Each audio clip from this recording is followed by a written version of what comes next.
O próprio Novo Testamento apresenta uma narrativa sobre o furto do corpo de Jesus da sepultura. E a partir desse episódio que vai ser analisado hoje, algumas outras hipóteses também foram ventiladas ao longo da história. E eu queria analisar com você essas possibilidades, e eu queria dizer que bastante do que nós vamos falar aqui, nós estamos assim nos baseando naquele livro Não Tenho Fé Suficiente para Ser Ateu, de Frank Turek e Norman Geisler. É um excelente livro. Capítulo 12, que fala sobre a ressurreição de Cristo, traz bastante daquilo que vamos hoje comentar aqui. Então vem comigo e vamos lá.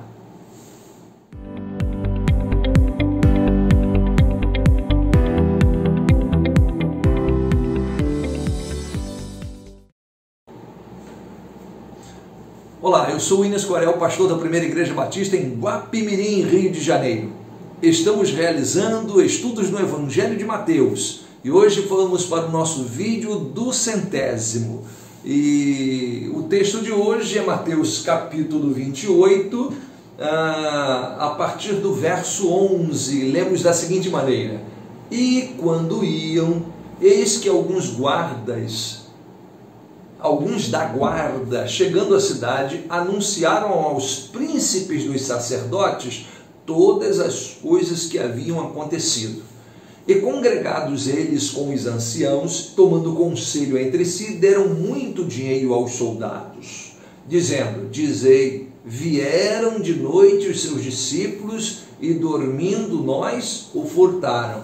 E se isso chega a ser ouvido pelo presidente, nós o persuadiremos e vos poremos em segurança. E eles, recebendo o dinheiro, fizeram como estavam instruídos, e foi divulgado este dito entre os judeus até o dia de hoje. E o Senhor Deus nos abençoe. Amém. Então vejam vocês que Mateus registra aqui a história que ficou sendo narrada em função do desaparecimento do corpo de Jesus. E eu queria hoje examinar com você algumas dessas ideias que apareceram, né, do corpo de Jesus desaparecer. A verdade é que o corpo não estava lá, porque se o corpo estivesse lá, era só os sacerdotes chegarem lá, tá aqui, o corpo está aqui. Eles estão mentindo, que o corpo está aqui. Mas o corpo não estava lá. Essa era uma questão factual. As pessoas foram lá e conferiram. O túmulo estava aberto, o do corpo não estava lá. O que aconteceu então? Então há muitas dessas histórias que aconteceram. Então nós vamos começar por essa aí, que é a teoria do roubo do corpo, né? Então eu diria para você o seguinte: essa teoria do roubo do corpo, ela é esquisita, ela é fajuta, ela é furada por vários motivos. Primeiro, porque ela presume que todos os discípulos que disseram que viram Jesus, as 500 pessoas que viviam naquela época de Paulo ainda, que disseram que viram Jesus, todos eles eram fraudadores. Esse é um problema, né? Também não explica como é que roubariam o corpo de Jesus aqueles discípulos que alguns deles eram pescadores, contra aquela escolta romana bem preparada que estava ali. Sim, essa teoria, essa ideia do roubo do corpo de Jesus não satisfaz por causa disso, né? Se eles estavam dormindo, se os soldados que estavam vigiando o gol estavam dormindo, como é que eles viram que foram os discípulos que roubaram?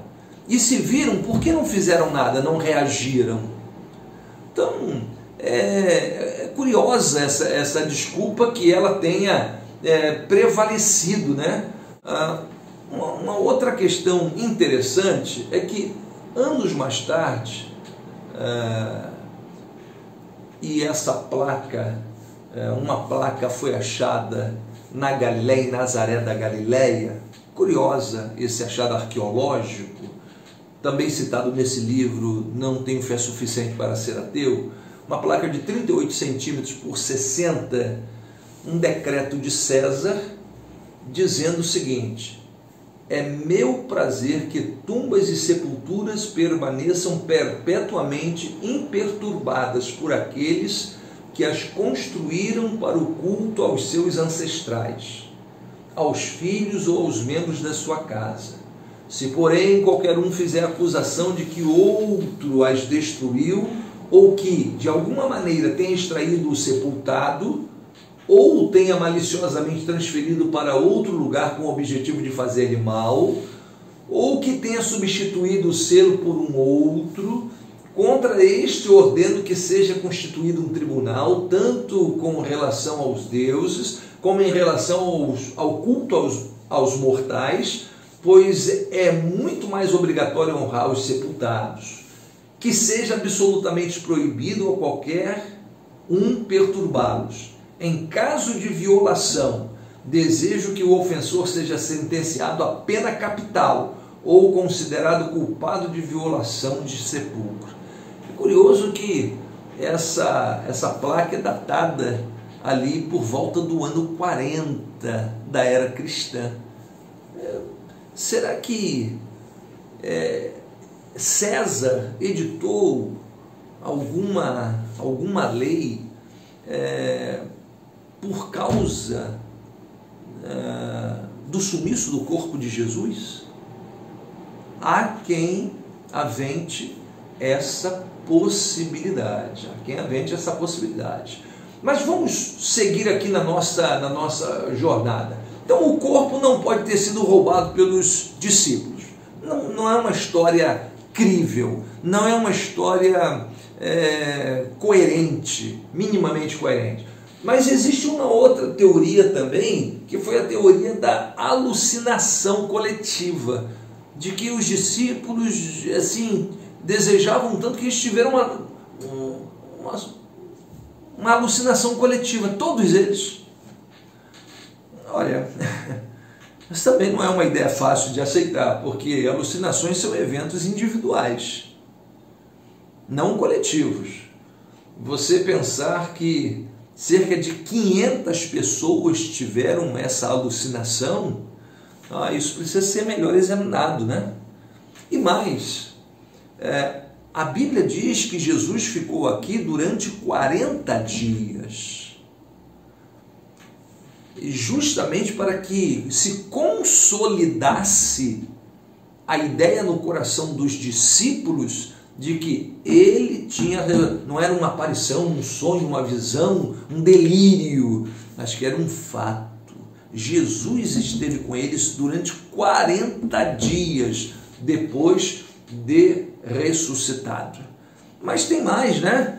Não é uma alucinação, porque essa teoria não explica, mais uma vez, o túmulo vazio. O túmulo não está vazio? Então, essa teoria da alucinação coletiva também não ajuda muito. Vamos ver uma terceira teoria que foi levantada. É a teoria do túmulo errado. Que as mulheres se confundiram e foram ao túmulo errado. Olha, também é uma fraca teoria, né? Porque se era o túmulo errado e José de Arimateia, que era um senador, colocou no túmulo dele próprio o corpo de Jesus, as autoridades judaicas teriam ido lá no túmulo certo. Não, está aqui, está tudo certinho. Os soldados colocaram no túmulo certo, selaram o túmulo certo, vigiaram o túmulo certo, só não sabiam explicar o que tinha acontecido.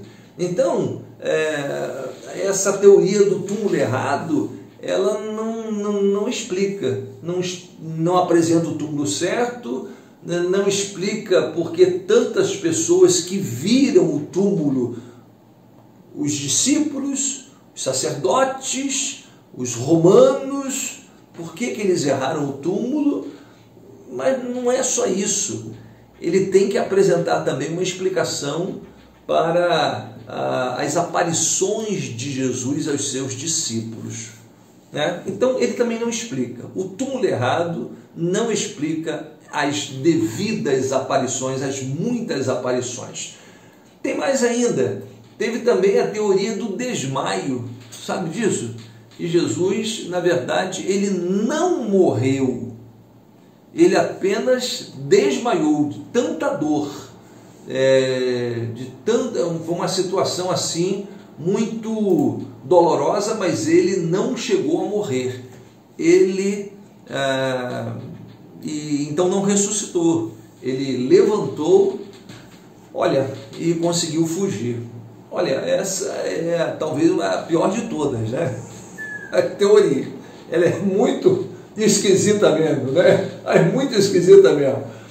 Porque até, por exemplo, o jornal americano, o jornal da Associação Americana Médica, o Médica Americana, de 21 de março de 1986, publicou um trabalho e conclusões de uma equipe médica muito experiente sobre a morte de Jesus.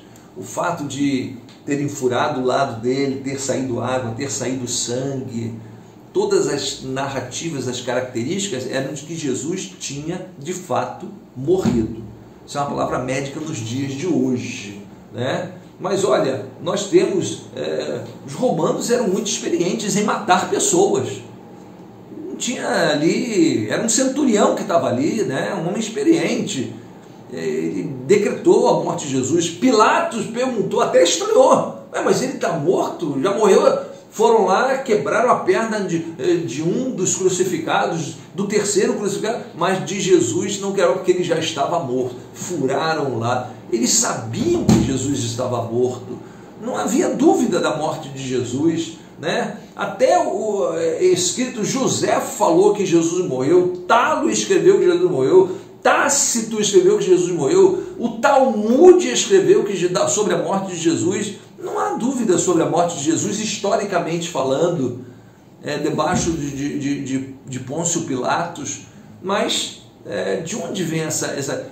Agora, perceba você, Jesus desmaiou, foi enterrado com aproximadamente 35 quilos de bandagens e ervas aromáticas, ficou 36 horas num lugar trancado, escuro, úmido, frio, e se sobreviveu, escapou a isso tudo, conseguiu ainda empurrar aquela pedra enorme, partir o selo, rodar aquela pedra e sair dali sem ser visto pelos soldados, e se apresentou aos discípulos e proclamou: eu venci a morte, eu ressuscitei. Não, não dá.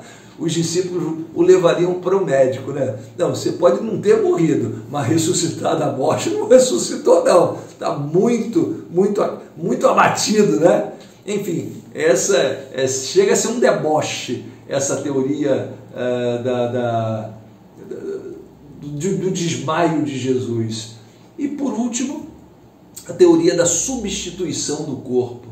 Isso é o que o Corão traz. O Corão, de 600 anos depois, né, da ressurreição de Cristo, explica como que alguém tenha tomado o lugar de Jesus. Então, não dá também para explicar nessa Bahia, não é um documento confiável. Muito tempo depois, né? Tem que ser lá do primeiro século. No primeiro século, todos os escritos falam de que Jesus morreu e o túmulo estava vazio.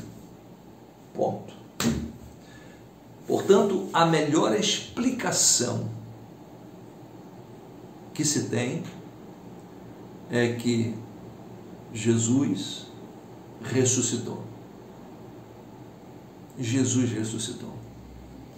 É a Bíblia quem diz isso. Somando a veracidade da Bíblia e somando todas essas evidências históricas que já foram examinadas, a melhor explicação que se tem para o sumiço do corpo de Jesus é que ele ressuscitou. E é isso que a Bíblia diz. Jesus está vivo e voltará.